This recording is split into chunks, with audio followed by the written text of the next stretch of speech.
This is a video where you can listen while getting some stuff done. So let's get into it.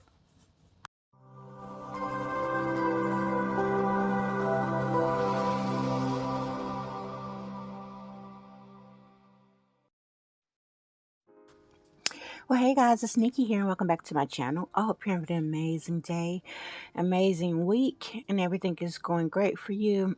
I'm here again with another video with just pictures of my dolls because, as you know, I've had surgery, so standing up with my dolls for a prolonged amount of time is painful, and I'm not supposed to do it anyway, so but I do miss interacting a lot with my dolls. I did a short with Aubrey of putting her in the Old Navy coverall, and she looks so cute in it. And I want to take more pictures of her so I can post them. I just haven't been able to do so.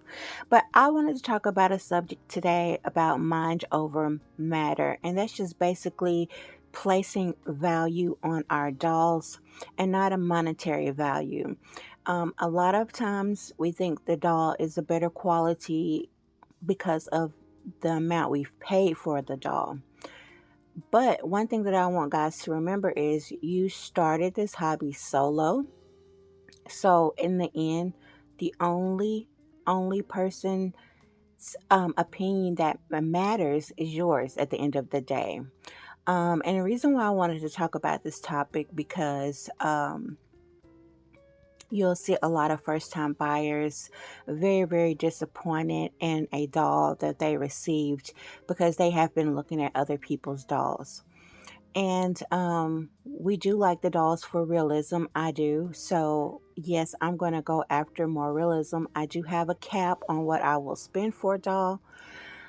But the realistic features that a doll has is what sold me in this hobby to begin with. I've always loved dolls.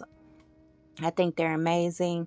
And so when I seen this hobby, or not even a hobby at first, because I just didn't know it was even a hobby. When I seen these dolls on pictures, it just intrigued me so much.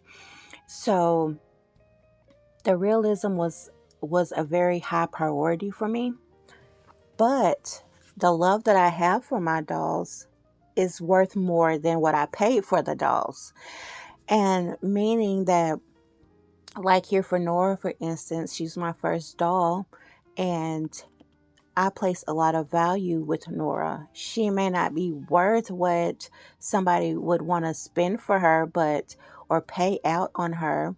But to me, she's worth a lot because I have great memories, and she's just an amazing doll for me.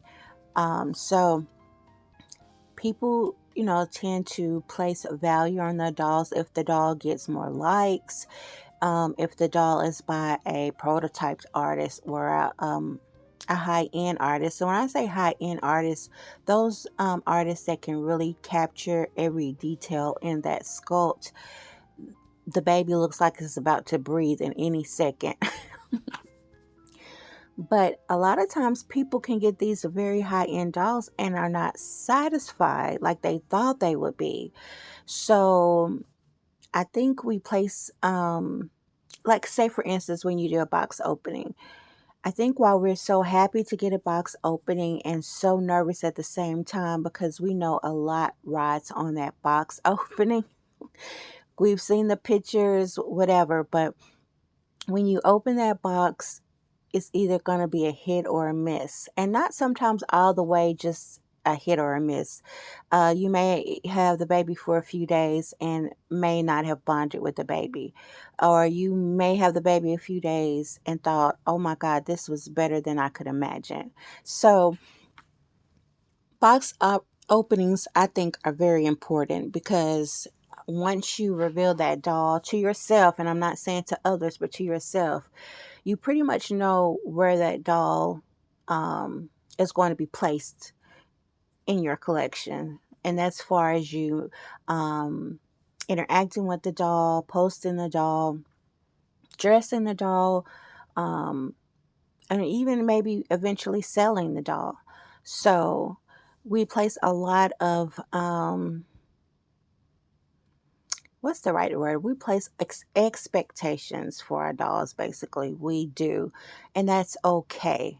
But I want first time collectors out there to know that even if your doll is not a so called high end doll, that doll is treasured and loved by you. I love to see box openings. Yes, I love to see box openings with anything that I'm interested in, even dolls that are very hyper realistic. I even like to see box openings from those that are not. What really gravitates me to a box opening is the mom's happiness. That's how I think I knew that this was a hobby, because I started to run across a lot of videos opening that doll. And I wanted to experience that. Like, that's what really gravitates me toward a box opening, is the mom's happiness for the doll. And you just know that's going to be a great day for that person. And the day that we're expecting that doll, we are watching the mailbox like an hawk. Like, I mean, there is basically nothing that can. We may have hit that button to track that doll so many amount of times, but we know that that day is just a very emotional day. And if you're a collector, you understand. If you're a doll lover, you understand. Whatever the case may be, we just hold a lot in on that day. So that day is very priceless. Like I said, it determines what that doll is going to be in your collection. So for me, I will say that I'm not more of a collector, but a reborn mommy, because I love to interact with my dolls. The dolls that I buy are for a reason that will hold dear to my heart, because I don't see myself selling them.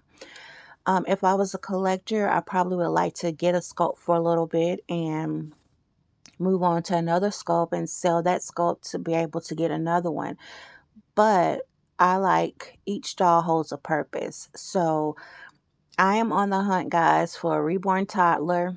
I would like for it to be past 29 inches, like between 30, 32, 36, I don't know. Um, Ethnic, I do want it with a lot of hair. That is my next goal, baby.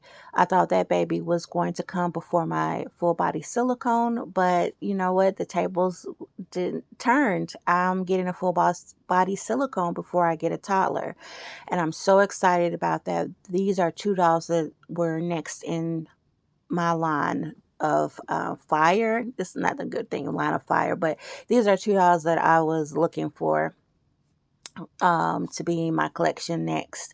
So, being that I am expecting an FBS doll pretty soon, hopefully by the end of July. Not everything is riding on it, but the excitement is building, growing, anticipating, because we get nervous if we're gonna like the doll or not. So it seems like a lot is riding on the doll. So the next doll I want is a toddler. And I did find out that I don't think I want to do a custom, guys. I do want to see the doll and just love it and pay for the doll, and that doll gets to me. I want to do a video pretty soon about custom orders. But I don't want a custom, I don't think. But if I haven't found the right doll for me within, I'm not even going to say a few months, I'm going to be patient and take my time. If I haven't found the right doll in a certain amount of time, I may think of a custom. I'm not sure yet.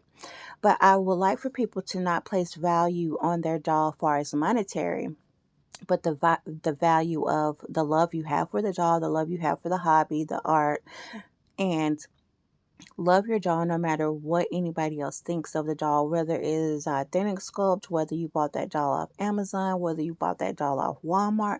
That is your doll, that is your baby, and you should enjoy the doll the way you want to. So I want people to realize that this hobby is so much more fulfilling when you have an emotional attachment to the hobby. I feel like you'll get more out of it. You'll be able to love whatever doll comes into your collection. Let me know how you feel about this, guys. Is it mind over matter for you? Do you place value on your doll as far as like monetary? Do you see the doll as like maybe even a cash cow that you get for a little while and ready to sell back out? Let me know, and guys, we will see you on the next video. Bye.